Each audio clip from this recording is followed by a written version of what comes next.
Deadline. I am Mason. He is Gautam. And today we're going to be talking about some Supreme second halves.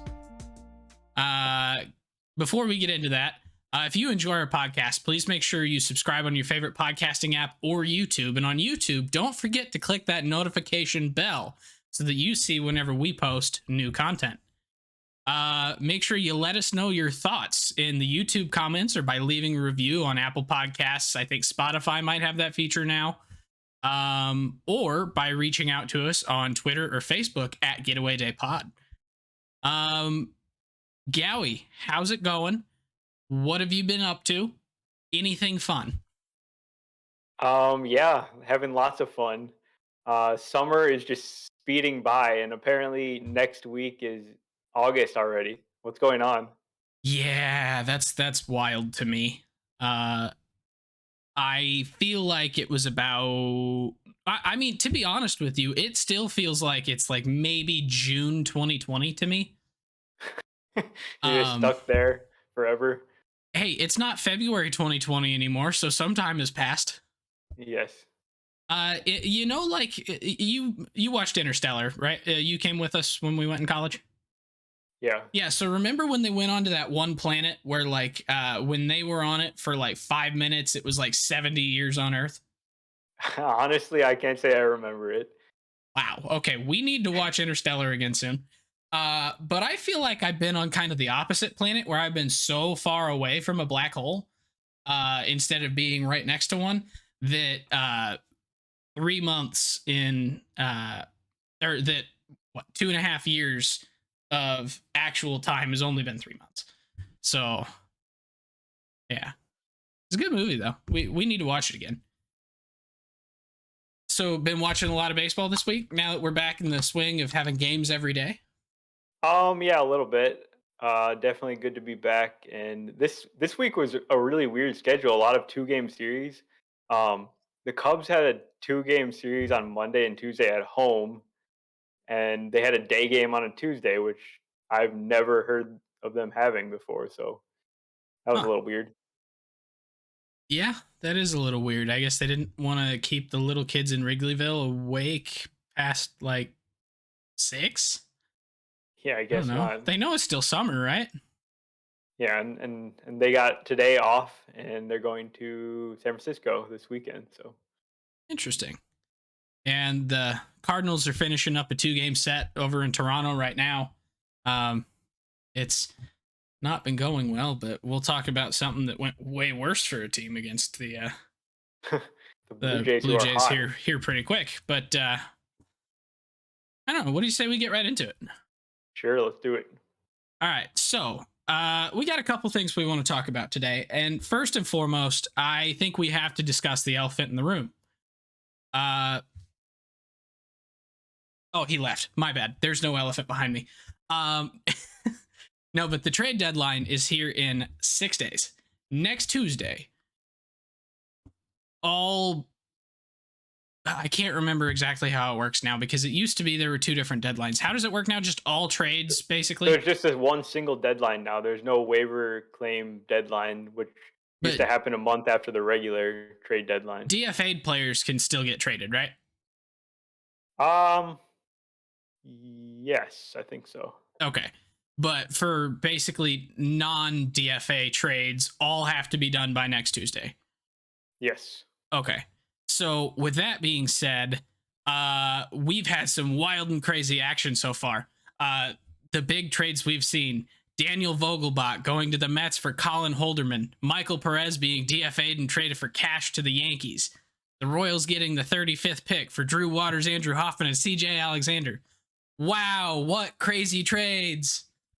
Yeah. So, thing we know about trade deadline season is that things don't really get going until the very end for the most part, just because that's how people work. Deadlines, right? Deadlines drive the action. Yeah, it's usually more evenly paced than like free agent signings, though. So it's weird I'm to sure me we'll that start getting a trickle of them coming through maybe later this week, maybe Friday, yeah, Saturday. I honestly kind of thought that yesterday we would start seeing these little ones. And I guess technically Vogie counts as that, but he's like the only like actual trade that's occurred. because like the Royals trading the pick for prospects that happened back in the beginning of the month, and that's kind of a new thing as well. That was more of a draft pick swap than Yeah, anything. that's kind of interesting. We haven't seen a whole lot of those compensation picks being traded, but maybe that'll become something that is a little bit more popular. Yeah. And like Michael Perez, DFA trade for cash, that's pretty typical. So And like that's the Mets that's just looking for a catching help and immediate catching help. So oh that doesn't that was to the preclude Mets. I thought I read that was to the Yankees. That's awkward. those to the Mets, and they basically have had the worst catching situation in the league with their injuries to James McCann. Tomas Nido hasn't been so good, Hey, and just 'cause they go out and get Michael Perez does not mean that they would be stopped from getting a big catcher. there will be no Tomas Nido slander. I mean, he's not been good. That's all I said. No There's no slander. slander. It's just I a fact. I will not allow any slander to my boy Tomas Nido. I Okay. need that first Bowman auto that I got out of the Walgreens box to skyrocket in value. I need him to Okay. win the MVP. Keep dreaming. Okay. Okay. Let's move on. All right. Um yeah, so there's not been a whole lot of action yet, but there's a lot of rumors on different guys that are about to go. We talked about Juan Soto last week. But like while he's kind of the big name that people are pretty confident is going to be traded, if not by Tuesday this offseason, pretty much for sure, it people are pretty confident he'll be on a different team. So I But guess with Soto, if he does get moved at this deadline, do you think that he could get moved, days before the deadline? Because this doesn't feel like something that can come together on Tuesday and just happen. This is going to be like a big deal. They've got to well, have this really well thought out. So yeah, that and the fact that basically that is determining every other trade. that's the other thing. Yeah, So there's a point where like if he doesn't get traded by honestly probably I'll say it, it's like Saturday or Sunday, I was right? going to say if he's not traded by like Friday, I kind of think that you start seeing different suitors for Soto backing out, going and finding options number 2 and 3. The Dodgers have some things that they've been talking about wanting to do. They haven't publicly said which things, but they're like, yeah, we're kind of waiting to see what happens with Soto first. Um, and teams like the Dodgers, like if the Nationals are not going to be realistic and they're just going to sit there and basically hold on until the very last minute, they'll go somewhere else. This is one of the Yeah. top teams in the league. They need to bolster their roster and they need to bolster it in the way that they're comfortable with. If Soto is going to be the only move they can make, maybe it's worthwhile, but there's a lot of other needs that teams have. So the Nationals are kind of in that weird spot where like if they wait too long, they're basically bidding against themselves at that point because they're going to start losing suitors. Which Yeah, I could see that, but at the same time, they should be holding all the cards in this situation because they don't have to trade him right now, and correct. they're Which just fielding offers from everyone, and they should be, and they shouldn't have to settle for any poor offer. well, correct. And so I kind of think if he's not moved by Friday, he'll be or maybe Saturday, then he'll be an off-season trade piece. Yeah, But I don't see it coming together very last minute on that one. no, not at all. Um, but some other guys who are kind of the that next echelon of players that are on the block. One of them's very near and dear to your heart, and that's Wilson Contreras. Um, Yeah, so he played his last game at Wrigley Field. Well, probably his last game at Wrigley Field as a Cub. Yesterday, he was getting standing ovations in every at bat, and he was super emotional about it. I mean, he's like, I mean, basically seen him for more than half a decade now, playing for the Cubs since 2016. Been basically the everyday catcher the entire time since then. So tough one for Cubs fans to lose, obviously, but this one we could see coming pretty much all year long that it was going to happen. Yeah, and honestly, at the deadline last year when he didn't go, that's kind of when the clock started ticking. Is it doesn't feel like he's going to be there past this deadline, unless he Right. got extended in the offseason, which we all know now he didn't. So yeah, but there's been a lot of rumors to like him to the Mets, him to. There's The been Padres. conversations about him to the Padres, him to the Astros. He's one of those guys that he's not Juan Soto, but no team can go wrong trading for Wilson Contreras. So, because he is probably the best catcher in the league. I Yeah, I would say I so. I feel He's yeah. definitely top 3 Yeah, I in was the gonna league. say he's top three, but I was trying to think off the top of my head as I was saying that if there's anybody that I would say is better than him, and I don't think there is. I think he's the best catcher in the league. So, um, another guy who is kind of the tear down from Wilson then is actually starting pitching. So starting pitching, it sounds like there's a lot more guys that are on the trade market that are value guys with control than I think typically would be available at a deadline, isn't there? Yeah, Like, before we talk about this guy that you have listed here, how about Tarek Skubal on the block potentially? That's like a big one, and that one surprises me a lot because we're talking about a guy that's in his second year. yeah, I think he will be a free agent after 2026. yep.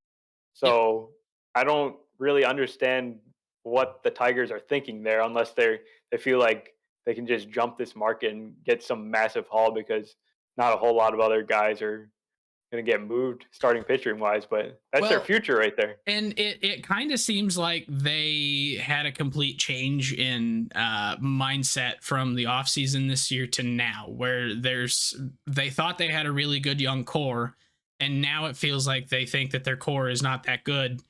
And so we're listening to offers on every single player. Like, yeah, they're not going to trade every single player, and they probably don't want to trade these They guys like can't Scooble. trade every player, right? Well, yeah, Skubal is one of the only guys that has some real value, and yeah, he does have a lot of value. But outside of him, who are you trading it for the Tigers that's going to get you much? yeah. There's no That's going to one. get you much. It would have to be your prospects, but like, Yeah. Why it would they doesn't trade the make sense to prospects? Yeah. me.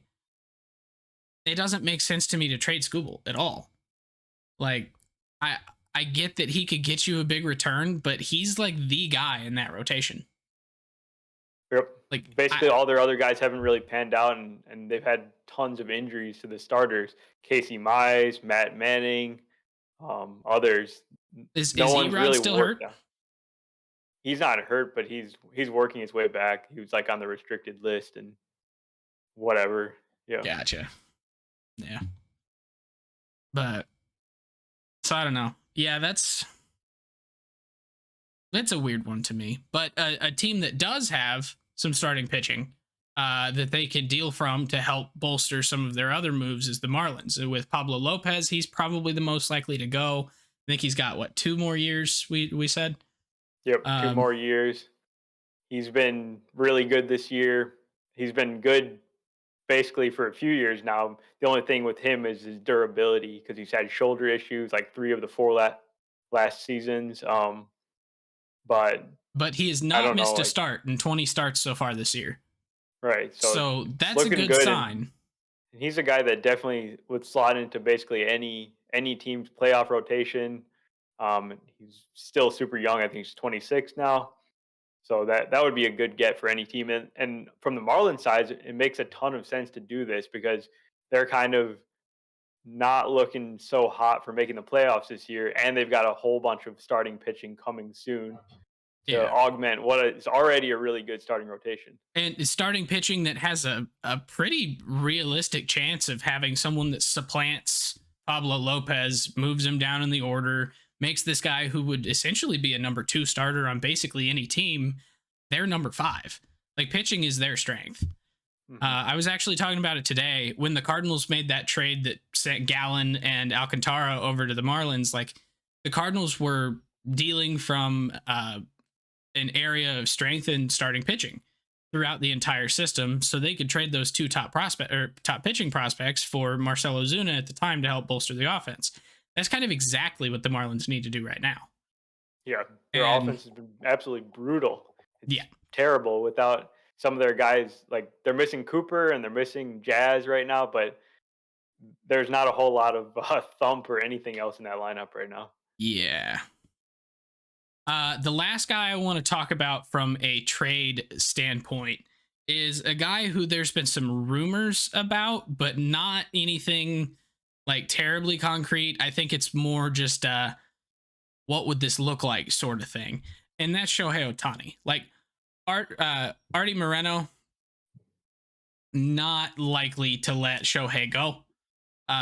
Because there's so many things about Shohei that, like, even if your team sucks, if you have him under contract, he brings in so much money that it's almost like not smart to trade him for anyone. But we've talked about kind of what Juan Soto would net you, and they're asking for like 5 to 6 prospects with like 3 of them in the top 100, or 3 of them in the top so many, and then the rest being like pretty decent prospects. What would Shohei get you? It would have to Yeah. be insane. So the thing go to on the Soto topic, we're talking about what it might take to get him, but at the same time, there's no comp, so we don't actually know what it's going to take to get Soto, right? We've never seen any trade like this, and I Yeah. think it's the same way with Otani, right? Well, and even Um, more so for Otani, because Otani is essentially you trading for 2 players yeah, that are both. I think I saw a comp today that was like, um, from a pitching standpoint, he's actually pretty darn comparable to Max Scherzer this year. And then from a hitting standpoint, he's pretty comparable to Matt Olson. So he's essentially $64 million in salary, and he's making 5 or something stupid low. yeah, And he's for got sure. another year of control, and he comes with the marketability of basically an entire country to support him.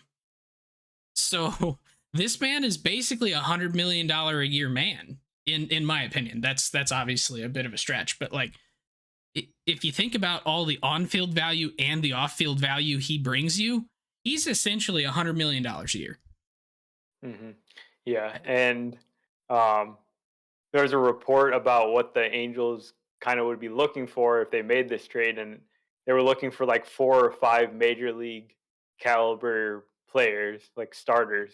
So from that ask, it doesn't make any sense for any team to do that, no matter how good this guy is, because what contending team is going to say, "Hey, we'll give you our second baseman, our left fielder, our center fielder, our catcher, and another guy There's to get one this team. one guy." There's one team I could think of that could do it because their upper minors are basically just another major league team. The Uh, Dodgers. yeah, the Dodgers, and they're Yeah. not going to do it. But that would be basically the only team I think that could do that. And even I don't understand really where what the Angels are thinking. Are they thinking they can contend this year because they're kind of on a pace to lose over 90 games this year? It doesn't make sense to for them to really push in for that. It's just not going to happen. Trout's hurt. Like what? What are they going to do? Yeah, but it Otani's not going to sign back with them when he reaches free agency. No, he wants to win. Yeah, and I was kind of surprised that he went there in the first place, to be honest with you. Yeah, true. But maybe it was the Mike Trout draw. Don't know what it Probably it was. was the Mike Trout draw, but Well, not necessarily, but could have been. Yeah. yeah. Um, but yeah, Shohei would, if he were to get moved, holy crap. That would basically, so Juan Soto getting moved would basically upend the balance in the majors in general. If Shohei got moved, wow. Yeah. That would basically take a team from being really good to just straight up being the favorite, I think. So how about this? So let's say Soto gets traded this in the next week, um, and then the Angels are really bad in the first half of next season. Maybe that's kind of it'll give us an idea of what the Shohei Otani trade could be next year. Yeah, the thing that would make it interesting there is Otani would be a half year rental at that point. He'd be a rental, yeah, but So like it's different. from an insane value standpoint, this is their last chance, basically. That's true. Maybe during the off season, but like They're not doing to that in the offseason. but to get like an exorbitant return, this is your chance. So I I don't think they're gonna do it. I don't think Artie's gonna let Perry Manassian do that anyway. I don't think Perry Manassian would even attempt to. No. Um so eh. uh all right. So we don't really want to get into speculating where players are gonna go. Just because every time we do that, we're incredibly wrong. Um We'll just and let it play out and enjoy it like that. Yeah, so we'll talk about it next Wednesday after everything's happened. Because with the deadline being Tuesday, that'll give us enough time to at least have some thoughts on the matter. Uh, but yeah, so I think that's about all we're going to talk about for the deadline today. We do have three teams we want to talk about. I actually have a giveaway that I'm going to announce here after we do that. And then we'll get into kind of our favorite second halves in kind of our lifetime, just that we've seen. So, Gowie, you want to take us into a little bit of a conversation here about the Boston Red Sox? Yes. So the Red Sox have just been struggling in basically every facet of everything right now. And I guess this conversation is a little bit trade deadline adjacent because people don't really know what's going on with the Red Sox. Are they buyers? Are they sellers? Are they doing both? Are they trying to do both? They're in last place right now, which is just an absolute shock to I think almost everyone. How can the Red Sox, who were playing the round right before the World Series last year, be below the Orioles the next year? But this, I feel like the Red Sox do this every so often, right? They've kind of just yo-yoed back and forth between being insanely good and insanely bad. I It's mean, very odd. I There's think no they've other team that does it like that. Yeah, in 4 years went basically last to first to last to first. and that was like with the World Series in the middle there too. Yeah, because they won the So World Series and then I think we're last place the next year, I think that's right. or at least fourth place. They might not have been below the Orioles, but they were bad. I think that was Yeah. back in 2014. So like, yeah, there's been some time in between. Um, but no, but they're really screwed right now from a health standpoint. Like out of their major league roster, they have 12 guys on the IL. Uh, three hitters on the 10-day, one hitter on the 60. They have three starters on the 15-day, one starter on the 60. Two relievers on the 15-day, two relievers on the 60. And Yeah, and so it's not just starter quality guys. Like these are their good players too. It's Rafael Devers, it's Trevor Story, Kike pitchers. Hernandez. Yeah, he's been out for a while. Rich Hill and Michael Waka, who were really good earlier this season, have both been out for an extended period of time. Chris Sale had the unfortunate finger breaking incident, which Yeah. sucks in his second game back from the other injury. So his he'll his be out for finger a while. his finger looked nasty when Yeah, that he happened. immediately walked off the mound and it looked like this. You Yeah. can see me on YouTube. I don't suggest it. It's not a No, pleasant sight. no, really not. But yeah, So right now they're but then left they're with also this like, missing like some of their better relievers in Matt Strom, Matt Barnes. Like this is a team that is hurting with like really good starting quality guys at every position. mhm. um. So with all that being said, though, I just I can't accept that this team is this bad, and I think things could really just turn around, especially if they get like Devers and Trevor Story back, and they get back to doing what they do, which is score a bunch of runs. Yeah. Um, so, do you think this team would legitimately try to like sell a Xander Bogarts who has an opt out in his contract and could very well leave them, or like a JD Martinez or any of their big guys you see them trading? So See, let me get the actual standings pulled up because I know they're in last place, but they're not that far out of a wild card spot either. So it's kind Right, of a weird that's the situation. key, yeah. Um, come on, just let me click on the button and quit giving me advertisements. Um, so they're 3.5 games back from the wild card, which the second wild card is currently held by Tampa in their own division. They are half a game behind Baltimore, and this is a team that's been drastically underperforming from a hitting standpoint. They have a negative 15 run differential. Uh, if they weren't 3.5 games back, this would be an easy. Yeah, you sell. You try and get Xander out of there, get something back for him. You try and sell off on JD. Um, but they're 500 still, and they're missing half their team. Like they could very realistically still take the first wild card spot. They're out of it in division, like winning the division. Like the Yankees have basically already buttoned it up with a 11 and a half, going to be a 12 game lead here once the Cardinals win this game. But I don't think they are going to sell. I think because of how close they are to being in one of the wild card spots, I think they're still. I think they're going to try and contend because, like, with there being 3 wild cards now, realistically, 4th place can still get you a wild card. Yeah, so essentially the teams that are still competing for the wild card, right? You got the Mariners, you got the Guardians and the White Sox, and then the Blue Jays, the Rays, and the Orioles and the Red Sox. And it's weird to say Baltimore is technically still contending for a wild card spot, but it's true. They are. They're a game over 500. But I think that's a team that everyone could most easily see just falling out of it at some point this Yes, month, yeah, next month. that's a team that 100% I do believe is going to fall out of it. But as we speak, we can't completely rule them out. Yeah.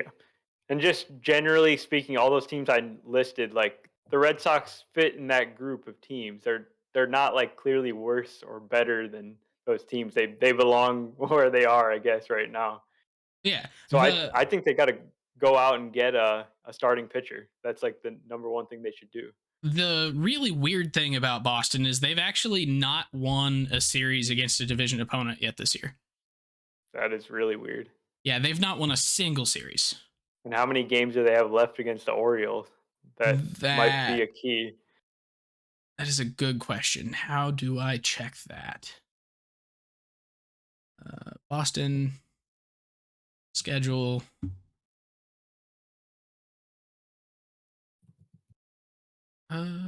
August. They have a makeup game on the 11th. 3 game series in Baltimore on the 19th through the 21st. They've got so let's see, that's 4. They've got a 3 game series in Baltimore from the 9th to the 11th of September, so it's 7. And then they've got a 4 game series in Boston, the 26th through the 29th of September. So they've got 11 games left. So that's a lot of games against the Orioles. You know that could help in a big way. It could help, but they need to actually start maybe winning some Beating them? games against division opponents because Yeah. in the games they've played so far, like granted they've not played very many, they lost they won 2 of 5 in a 5 game set in Boston from the 27th to the 30th of June. They only took 1 of 3 in Baltimore back in April and May. Like, this is a team that's just legitimately not good in their division, and it makes no sense because they're amazing against every other team. Is that just showing the parity in just the league from the AL East to the rest of the American League, or I can't actually decide what that means. I think it's probably won't continue like that all the way, but yeah, I think it's mostly because it's a really tough division in general. Yeah, but how have they not won a single series yet? Yeah, that's shocking. Uh, And they are on a 2-8 slide right now, so that's also not looking great for them. Uh, yeah, but I guess moral of the story is though, for a team that's been struggling in their division and a lot recently, I do think they still have a pretty good shot of making a wild card. Yeah, they struggle against good teams. They're 31-40, but that's mostly because of their own division against teams over 500 there. Um, but yeah, I don't know. It's really hard to say. Like some of these other teams, I have a pretty decent idea of what's going on there and what they might do. Um, for instance, San Francisco. They're kind of the next one we've got on the list here. San Francisco is currently 48-50, 2 games under 500. They're 3 games back from the third wild card spot. They're 17 and a half back from the Dodgers in the NL West. They're currently on a 3-7 slide. They're not doing well. They're currently on a 7-game losing streak. In fact. Oh, wow. Yeah. So Yeah, they're it's just been a really rough time for the Giants. So and they also do have an injury issue right now, right? Because like Longo's hurt. They've got some injured guys for sure, but I think more than the injuries, it's like all their guys are not really doing as well as last year. So like Brandon Bell's not been the same. Mike Yastrzemski, Lamont Wade, Brandon um, Crawford. Brandon Crawford, yeah, all those guys who had like really standout seasons last year that made them whatever the 108 win team, 107 win team, whatever it was. That team is not around anymore. Um, Yeah. where do you go if you're the Giants? Like this team's really old. Um, they don't really have a bunch of prospects that are going to make a huge impact soon. So it's like this team feels like it's just stuck in the middle right now. Yeah, they called up David. David was kind of like the only prospect they had that was close to the majors. Like Helio Ramos, I think is close. He's had a little bit of time this year, yeah. Has he? Yeah. And Gregory Santos is close, but like outside of that, they're 3 years out from having all their big prospects. This is a team that they don't accept rebuilds. Like it just San Francisco just does not do that. Farhan does not seem like a guy who will go through a full rebuild. But this is a team that's in a really weird situation because their guys are aging. They're not very effective anymore. They don't really have good replacements like in the short term for some of these older guys. There's not a lot of trade value, so it's not like they can trade off like a Longo or trade off like a Brandon Belt. And so I don't know, like they need to start making some moves, but I don't see a way that they can right now. Yeah. I just yeah, I was just thinking about like the difference between last year and this year, which I can't stop thinking about because it just seems so different, even though most of the players are roughly the same. But it's just like what I keep coming back to is that when you have a bunch of like mid-tier players, not necessarily superstars, but good players, there just seems like there can be plenty more variance in the results you get. You're not getting like a steady performance. You're not getting steady performances like from your superstars because they don't have any superstars. Yeah, like this is a team that so I have a friend who's a big Giants fan, and he wants more than anything for Aaron Judge to come back home to San Francisco. And honestly, that's what San Francisco needs is like a big superstar bat, guy who's going to be pretty consistent when he's healthy. Ideally, a guy who's also healthy all the time. Judge isn't necessarily that guy, but he's not been hurt this year, knock on wood. Um, they need a guy like that to anchor this lineup, because one superstar guy does tend to elevate some of the middling guys as well. Like, I think that's why that team clicked so well last year, is because you had 1 to 2 guys that were performing at a really high level, and it brings that club up, and then just everyone kind of started to mesh. This year, you don't have that, so all these guys are just kind of struggling to find their footing. They all kind of feel like the offense is on their shoulders, and it just makes it a lot more difficult to perform at a high level. So, and then Buster losing Buster Posey was huge. Like, that was a Yeah. big hit to this team, because Joey Bart is not Buster Posey. No, and he hasn't even been very good No. offensively or defensively. So like it's a huge downgrade Now based off what Buster did. he does have a high prospect pedigree. He does have upside, but he's not gonna be able to replace what you lost in Buster. I'll be honest, I'm losing hope very Well, rapidly right now I on have him. too, but I have to be kind of nice. So You don't have to. We're just trashing the Giants here, but one guy that they could trade if they wanted to get something back is Carlos Rodon, who has a opt out in his deal. Um, he's most likely going to opt out if he stays healthy, and he has done that to this point, and he's been pretty good. So that's their big trade chip, and I also think they should do it. also Jock. Jock, sure, yeah, why not?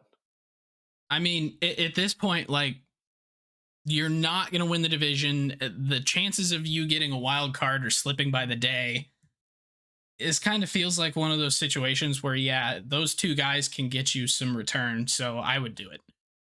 And if you trade for Jock, you win the World Series immediately. It's never not happened. It's true. Yeah, Um, well, unless you trade for him at the first half of the year. they didn't trade for him. The Cubs did, though. They didn't trade for him. They signed him. Oh, don't never sign Jock. Always trade for him. Yeah. But yeah. So I think the last team before we get into the giveaway and the actual main topic that surprisingly we have talked a lot more about this stuff than I thought we would, is the Marlins. So the Marlins they're 4-6 in their last 10 games, 46-51 on the year, 4.5 back of the wild card, 14 back of the division lead, which is currently held by the Mets. This team, as we mentioned earlier, is terrible at scoring runs, but they're really good at not giving up runs, yet they still have a negative run differential. Yeah, this offense like makes me sad. It's just so bad right now. Their signings from the offseason, Avisail Garcia and Jorge Soler, who's I think he's injured right now. Um, they both haven't really worked out too well. And then their young players like Jesus Sanchez, um, I guess Jazz kind of worked out, but he's hurt himself. But like Jesus Sanchez hasn't really made the strides that people expected him to. Timeout. Yeah. When did JJ Bleday get called up? He got called up over the weekend or last week or something. He had his How the first home run this today. how the heck did I miss that? I'm a big JJ Bleday believer, by the way, just for anyone who doesn't know. I think the kid is incredibly good. I have his first Bowman Sapphire, PSA 9 or 10, I can't remember which, sitting back behind me. Sorry, continue on. I saw him not just in the roster, but like in roster resource listed as the starting center fielder, and it kind of shook me there. So Yeah, but sorry. yeah, I guess that's kind of the it's like he's their starting uh third hitter and he's like barely played 5 games in his career. It's not great. No. Like, he actually was having a really good season at AAA, and he's got some really good on base skills. So Yeah, I and mean, he was a top draft pick in his year. He was the 4th overall pick back in 2020, I believe, 2019. Sorry. So yeah, like he's a good young prospect with a pretty good amount of upside, but 5 games into your career is not where you would expect to be batting third, even if you're good. Like, so that's not a great sign. Like, eh, I don't know. Like, just looking at their roster, it just kind of makes me cry. It's not good.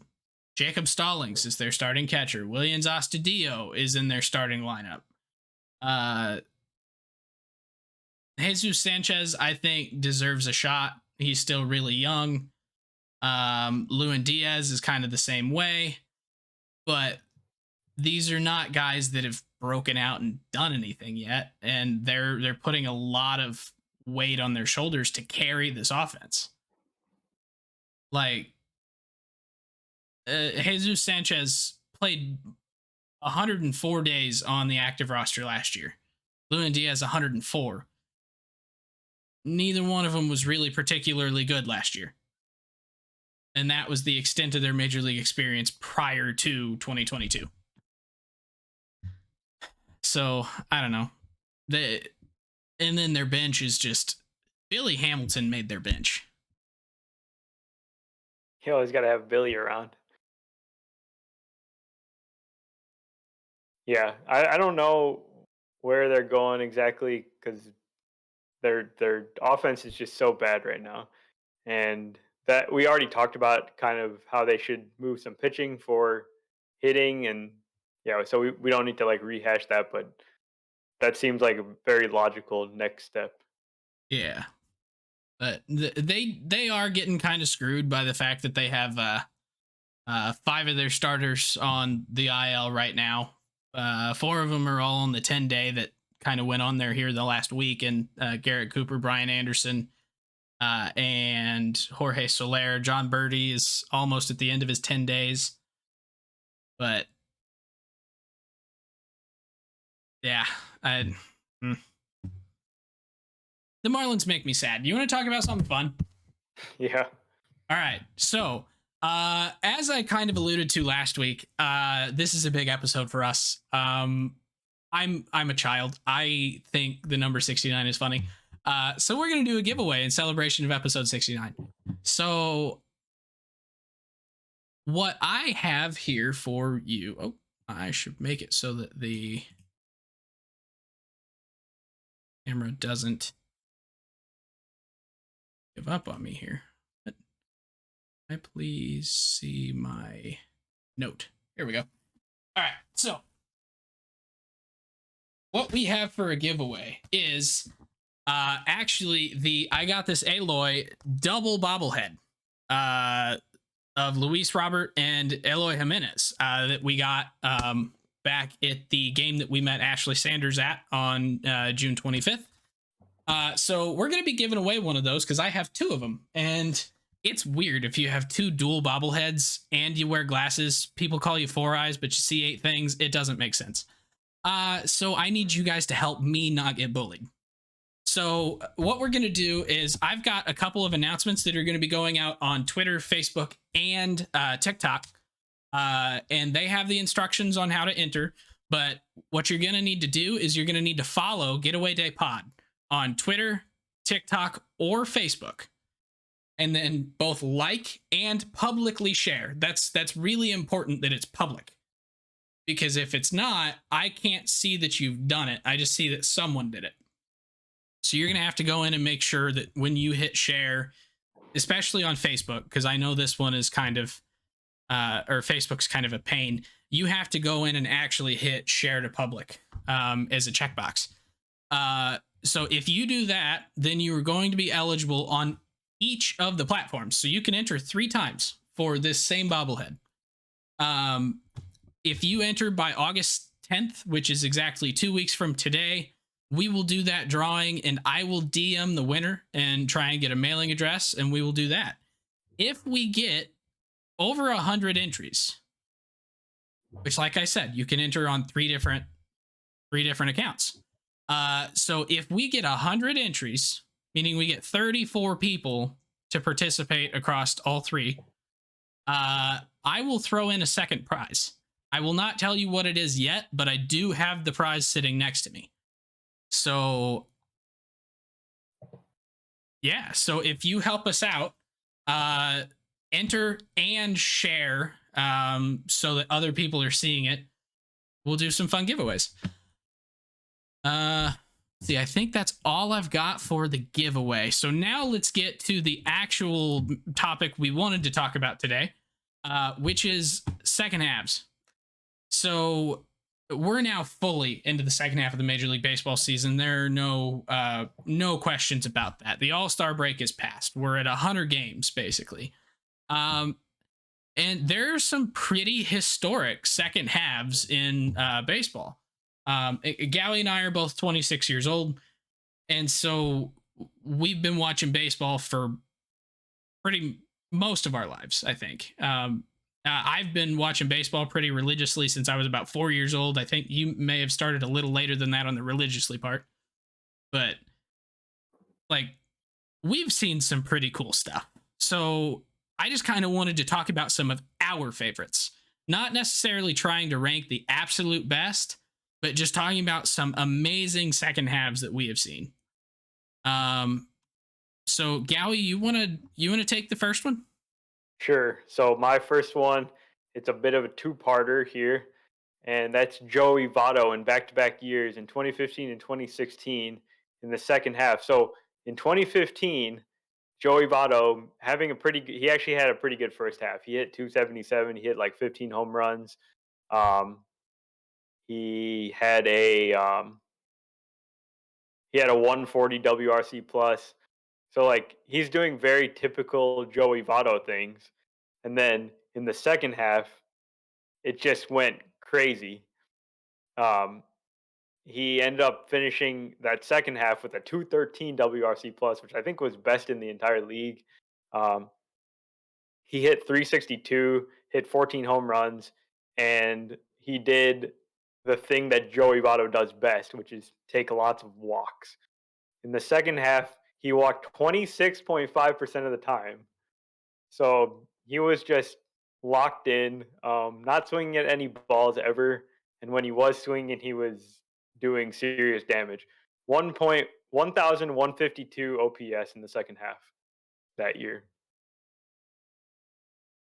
And then So it, I actually, just for some context here, um, Joey Votto, what'd you say his WRC plus was in the second half? 200 something, 213. 213. Uh, Yeah. the incredibly famous 2002 Barry Bonds second half. Barry Bonds was 256, and that's the like all time high for a half. Is Okay. 256 WRC plus. Votto was nearly to that point. Yeah. That's how good that was. And then in 2016, things were even more kind of drastic. So not from a home run standpoint, but from a batting average standpoint, he hit 252 in the second half, but he hit 408 in the second half, and his WRC plus was 120 in the first half, 201 in the second half. So back to back years, he just was basically the best player in the league in the second half, which is just unreal. He had a better batting average in the 2016 second half than Barry Bonds did in the 2002 second half. Yeah. And that year he didn't walk as much. He just walked 15% of the time in the second half. So he kind of did it a different way by getting hits instead. And 15% is still an Oh, insane yeah. amount. But it's just normal for Joey Votto. Nothing Yeah, crazy. but I think the normal for Joey Votto, people tend to forget how freaking good that is. Because Yeah. like we're so accustomed to it, it's kind of the Shohei treatment. Like we're starting to get accustomed to Shohei doing both pitching and hitting and being really good. Uh And huh. so a year after he gets MVP, people are like, he doesn't deserve MVP again. No, he still does. You just want to see someone else do it or get it because you've seen this from Otani before. It's kind of that same mindset with Joey Votto doing it in basically back to back second halves and basically his whole career. Um, yeah, no, I love that pick though. For that was one of those his MVP season. No, his MVP season was actually 2010, so this is years after that. He finished 3rd in the MVP in 2015 and 7th in 2016, Right, which is because Albert it's got second in the MVP in 2010 to Joey Votto. I remember this. yeah. Huh. Yeah, Joey Votto's nuts. He kind of sucks this year though, doesn't he? Yeah, he's struggled quite a bit. I think he switched back from his hockey puck bat. Yeah, then he started playing better, so Um, all right, so my second half of choice. This is probably the most biased pick out of all of these. 2019 Jack Flaherty. 2019 Jack Flaherty was just insane. In the first half, he was not that good. He had a 4.64 ERA, a 237 batting average against, which isn't terrible. Gave up 20 home runs, 50 earned runs. His FIP was up in the fours. He wasn't really striking out all that many people. He was under 10 Ks per nine, walking about 3 batters per nine, and just not great at all. But then his second half was the polar opposite. And he had a Cy Young, Jacob DeGrom's like esque second half that was actually pretty well, or it was comped to Bob Gibson a lot at the time. In 99 in the third innings, he had a .91 ERA, which is absolutely minuscule. 142 batting average against. He had a .71 WHIP, a 2.22 FIP, a 206 BABIP. So his BABIP was higher than the batting average against, which I mean, still a pretty low BABIP, but he was striking out upwards of 11 batters per nine and only walking 2. So just that his K percentage jumped about 8% from the first to the second half, and it was just absolutely nuts. Um, Watching him that season was so fun in the second half there, and his final season numbers actually ended up looking pretty darn solid. Like, I don't remember if he got Cy Young votes that year. I don't think so, but you could almost argue that he should have. Like, he finished the year with a 275 ERA in almost 200 innings, and put up about 5 WAR that year. So just an absolutely nuts second half for what started out as a pretty bad season for Jack. yeah. So in the second half that year, he gave up a 424 OPS. So that's like turning every batter into Christian Pache in 2022 Oh for an God. entire second half. That's the third worst OPS in Major League Baseball among guys that have 90 plate appearances this year. So he basically turned every guy into the worst player in the league for an entire second half of a season. I did not realize that. That's freaking insane. Yeah. But So he was just dominant. And what sucks about his story is that since that point, he's never got anywhere close to reaching that again. I mean, he's obviously got the talent it's to pitch like that, it's but he's been a never. ton of injuries, a ton of inconsistency. I think mostly due to that, because when he's on, even still to this day. But he's It just just hasn't not happened stayed a on whole the lot. field. Yeah. So Yep. yeah. So that's my favorite second half of all time.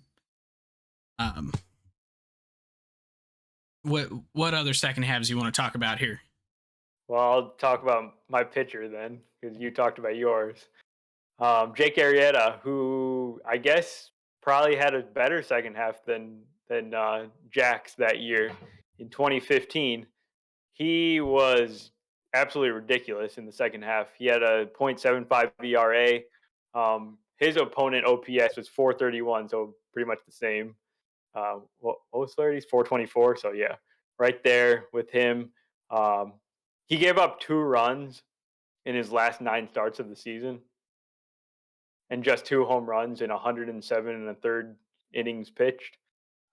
He had a no hitter in there against the Dodgers at Dodger Stadium, and then he pitched the wild card game for the Cubs against the Pirates, and he won that game too. So It, at that point, like there and was then no we one. and then we went to the next game. Yes, we did. Um, but yeah, he was just absolutely dominant. Every time he pitched, you knew that he was gonna just like win. The Cubs are gonna win that game, and he was a huge part of them making the playoffs that year. And Yeah. And the cool part about his is he had this second half, and his first half was also pretty darn good. 266 ERA, with crap, I can't add this off the top of my head. 589 OPS, which is not terrible at all. And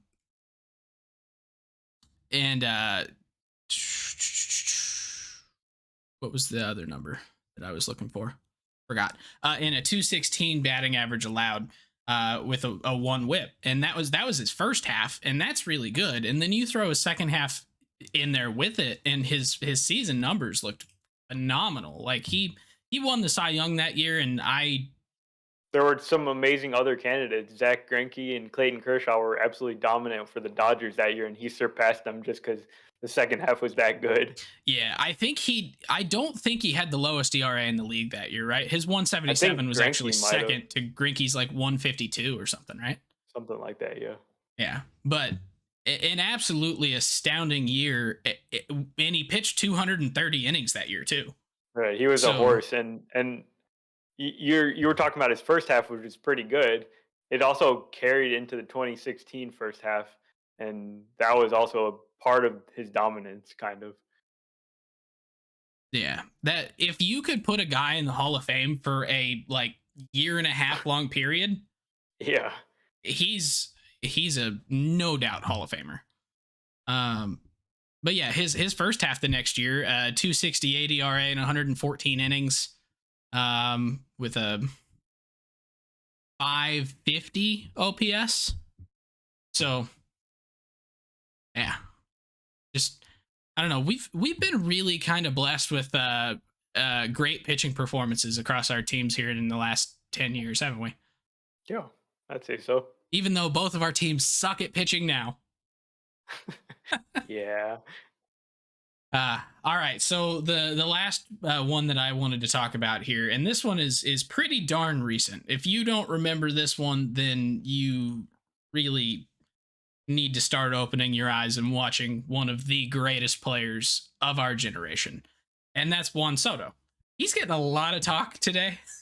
Juan Soto is, and it's 100% deserved.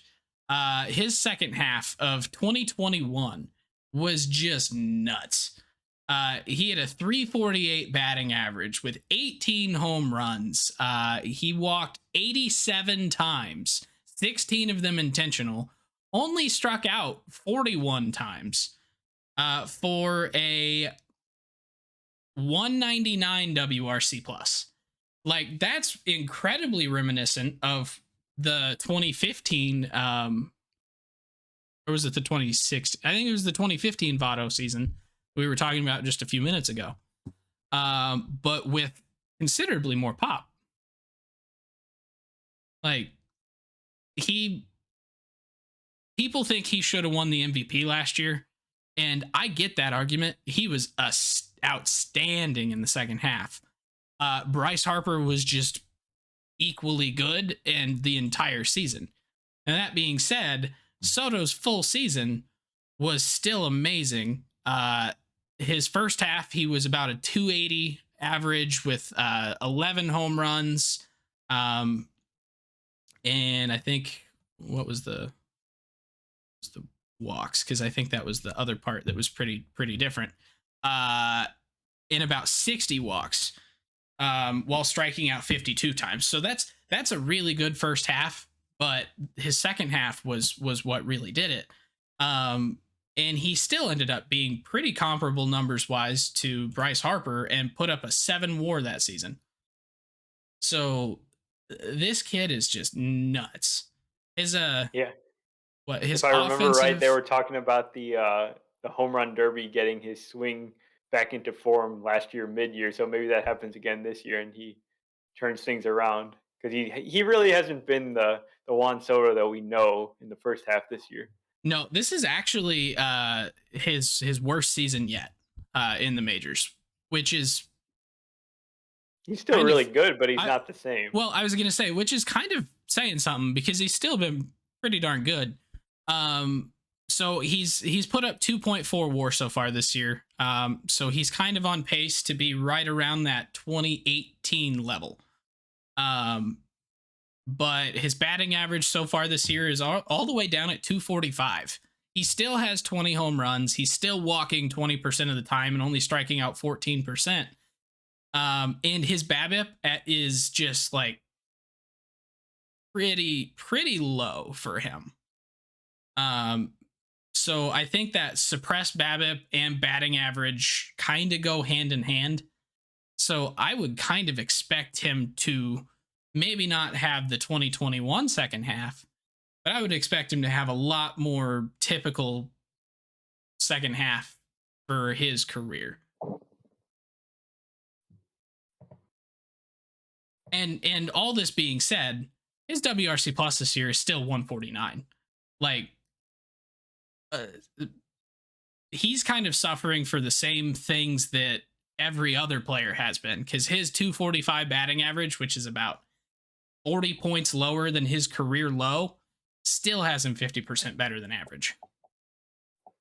So, what does that tell you? He's really good. Yeah. So his return in a trade is going to be absolutely nuts. All right, you got anything else you want to talk about today? Any other second halves? Any other topics at all? Just want to talk about Austin Riley real quick, All right. who just shockingly is having an even better season than he did last year, which is seems impossible because he was so good. He had that elevated BABIP. People were like, "Oh yeah, this is like a career season for Austin Riley." No, he's matching it and doing some things better than he did last year. More slugging. He's got 28 home runs. I think he was on some 13 or 16 game hitting streak. His average is 297, 360 OBP. He's been a 4.3 WAR player to this point in the season. Just absurdly good stuff from Austin Riley in the last month, especially. So he could be a guy we're talking about in a few years for having legendary second half performance. Yeah, and so far this season, his 28 home runs is only 5 below his career high that he set last year at 33 home runs.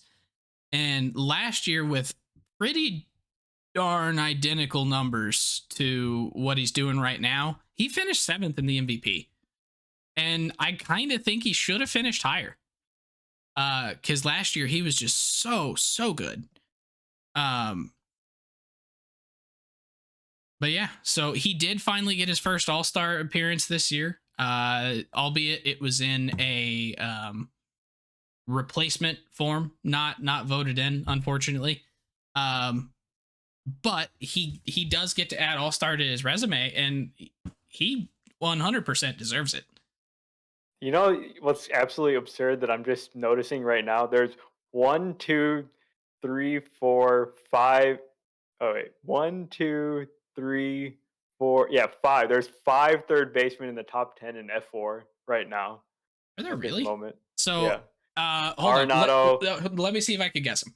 So it's Arenado, Machado, Austin Riley, J Ram, and We talked about this guy today. Devers. Yep, Devers. Crazy stuff, right? Yeah. Although they all make 100% sense to me. Yeah, for sure. But I think we even said it like maybe 2 or 3 weeks ago that like it was weird because last year all the third basemen were just really kind of lackluster. And then this year they're all the best players in the league. But all those players were good last year too. But Well, they were, but they were all having like off seasons for themselves. yeah, And I guess. other players were playing at an incredibly high level. And so it kind of moved them down on the list. So Uh, so yeah, watch out for Austin Riley's second half and Juan Soto's second half, because I think if he moves and goes somewhere else, I would expect him to put on a show for his new fan base. Yep. Like, this kid is a game changer for any team. So, I mean, there's a reason that he's pretty much always comped to Ted Williams. So, we'll see. So thank you very much for hanging out with us tonight. If you enjoy the podcast, make sure to subscribe on your favorite podcasting app or YouTube. And on YouTube, make sure to hit that notification bell. Ring the Ding. bell, and you will get notifications from us when we post. Make sure to let us know your thoughts on through the YouTube comments, or by leaving a review on Apple Podcasts, or on Facebook or Twitter at Getaway Day Pod. Check out our TikTok. I've started posting some videos on there. I'm going to start doing some show and tells of some of the memorabilia that's usually behind me. Some of the baseball cards that are in this box up here, this box down here, and some cases back there. I did just post one about a really, really cool Albert Pujols. You should go check it out. Make sure to watch out for the posts on the giveaway, because or that way you can get entered to win this Aloy and Luis double bobblehead. I think, Gowie, do you have yours sitting next to you, or is it in the other room? So it's over there. No. Okay. I was gonna say, if it's within arm's reach, show them the one that's not in the box. But yeah, I think that's gonna do it. So thank you very much. Have a wonderful rest of your day, and we will see you back here next week to talk about all of the big, crazy trades that have happened between now and Tuesday of next week at the trade deadline. Juan Soto is going to be an Oriole. Juan Soto's going to be an Oriole. You heard it here first. We will correct that next Wednesday. Have a great night.